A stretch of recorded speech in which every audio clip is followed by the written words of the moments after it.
রামের টাকা চোরের পকেটে। অযোধ্যার কোটি কোটি রুপির অনুদান কেলেঙ্কারিতে তোলপাড়।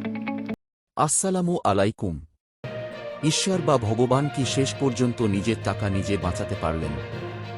যে রাম মন্দির নিয়ে ভারতে বছরের পর বছর ধরে এত রক্তক্ষয়ী দাঙ্গা হল, যে মন্দিরের নামে বাবরি মসজিদ গুঁড়িয়ে দিয়ে মুসলিমদের ওপর ইতিহাসের বর্বরতম নিপীড়ন চালানো হল, আজ সেই রাম মন্দিরের ভেতরের পবিত্র সিন্দুক থেকেই কোটি কোটি টাকা চুরি করে পকেটস্থ করার এক অবিশ্বাস্য ঘটনা সামনে এসেছে।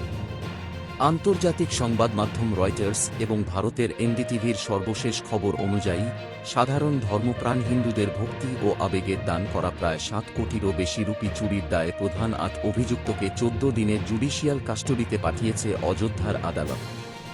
তবে কৌতুক এখানেই শেষ নয়। চুরির এই জাল এতটাই গভীরে যে মোদি ও যোগী আদিত্যনাথের পরম ঘনিষ্ঠ এবং রাম মন্দির ট্রাস্টের শীর্ষ মাথা চম্পত রায় এবং অনিল মিশ্রকে আজ এই চুরির দায় মাথায় নিয়ে পদত্যাগ করতে হয়েছে। চরম উগ্র হিন্দুত্ববাদের স্লোগান দিয়ে তৈরি হওয়া মন্দিরের ভেতর কিভাবে খোদ রামভক্তরাই হরিলুট চালাল, তা নিয়ে আন্তর্জাতিক গণমাধ্যমের নিরপেক্ষ তথ্যের ভিত্তিতে তৈরি আমাদের আজকের এই বিশেষ স্যাটায়ার ধর্মী ইনসাইড রিপোর্ট। দর্শক, রয়টার্সের প্রতিবেদনে জানানো হয়েছে, উত্তরপ্রদেশ পুলিশের বিশেষ তদন্ত দল বা এসআইটি গত 25শে জুন এই চুরির ঘটনায় একটি এফআইআর দায়ের করে। এরপর একে একে গ্রেপ্তার করা হয় টিন্নু যাদব, অনুকূল মিশ্র, অবিনাশ শুক্লার মতো 8 জন কট্টর রামভক্তকে, যারা মূলত এই মন্দিরের দানের বাক্স গোনার দায়িত্বে ছিল। পুলিশ তাদের বাড়ি ও বিভিন্ন আস্তানায় তল্লাশি চালিয়ে ইতোমধ্যেই প্রায় 79 লাখ রুপির নগদ পাহাড় উদ্ধার করেছে।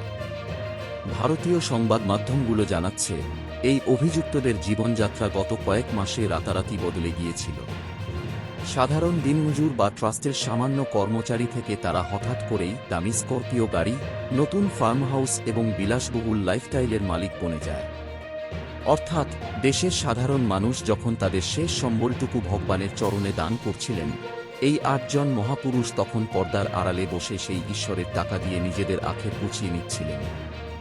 এই কেলেঙ্কারির সবচেয়ে বড় ধাক্কাটি লেগেছে রাম মন্দির আন্দোলনের মূল চালিকাশক্তি শ্রীরাম জন্মভূমি তীর্থক্ষেত্র ট্রাস্টের গায়ে।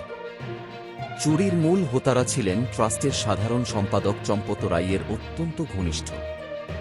ঘটনার ভয়াবহতা বুঝতে পেরে চম্পত রায় এবং অনিল মিশ্র নৈতিক দায়িত্ব নেওয়ার নাটক করে ট্রাস্ট থেকে তড়িঘড়ি পদত্যাগ করেছেন। অযোধ্যার স্থানীয় আইনজীবীরা এতটাই ক্ষুব্ধ যে ফৈজাবাদ বার অ্যাসোসিয়েশন প্রস্তাব পাশ করেছে, এই চোরদের পক্ষে অযোধ্যার কোনো আইনজীবী আদালতে লড়বেন না। যদি কেউ লড়েন, তবে 5 লাখ রুপি জরিমানা করা হবে। যে প্রধানমন্ত্রী নরেন্দ্র মোদী এবং উত্তরপ্রদেশের মুখ্যমন্ত্রী যোগী আদিত্যনাথ রাম মন্দিরকে নিজেদের সবচেয়ে বড় রাজনৈতিক সাফল্য হিসেবে প্রচার করে ভোট চেয়েছেন, তাদেরই নাকের ডগায় স্বয়ং রামের টাকা চুরির এই ঘটনায় এখন দিল্লির ক্ষমতার অলিন্দে চরম অস্বস্তি চলছে। বিরোধীরা প্রশ্ন তুলছেন, মন্দির পাহারা দেওয়ার এত ঢাকঢোলের পর চোরেরা ঘরের ভেতরেই বসেছিল কিভাবে? এই পুরো ঘটনায় সবচেয়ে মোক্ষম এবং চাতুর্যপূর্ণ স্যাটায়ারটি ছুঁড়ে দিয়েছেন হায়দ্রাবাদের এমপি আসাদুদ্দিন ওয়াইসি।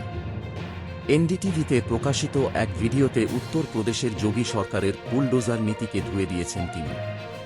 ওয়াইসি কটাক্ষ করে বলেছেন, ভাবুন তো, এই ট্রাস্টের মেম্বারদের মধ্যে যদি কোনো একজন মুসলিমের নাম থাকত এবং এই চুরির ঘটনা ঘটত, তাহলে কি হতো?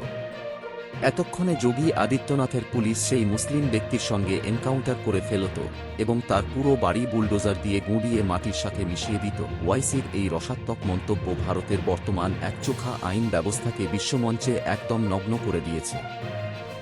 রামের টাকা চুরির পর 8 জন গ্রেপ্তার হলেও উত্তরপ্রদেশের চিরচেনা সেই বুলডোজার কিন্তু এখনও গ্যারেজ থেকে বের হয়নি।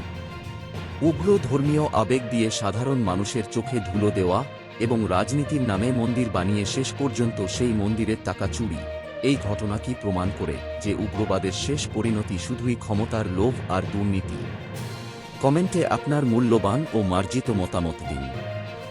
আন্তর্জাতিক গণমাধ্যমের এমন ক্ষুরধার, নিরপেক্ষ এবং অনুসন্ধানী বিশ্লেষণ সবার আগে পেতে আমাদের বিডিহট নিউজ চ্যানেলটি এখনই সাবস্ক্রাইব করুন এবং বেল আইকনটি ক্লিক করতে ভুলবেন না। ধন্যবাদ।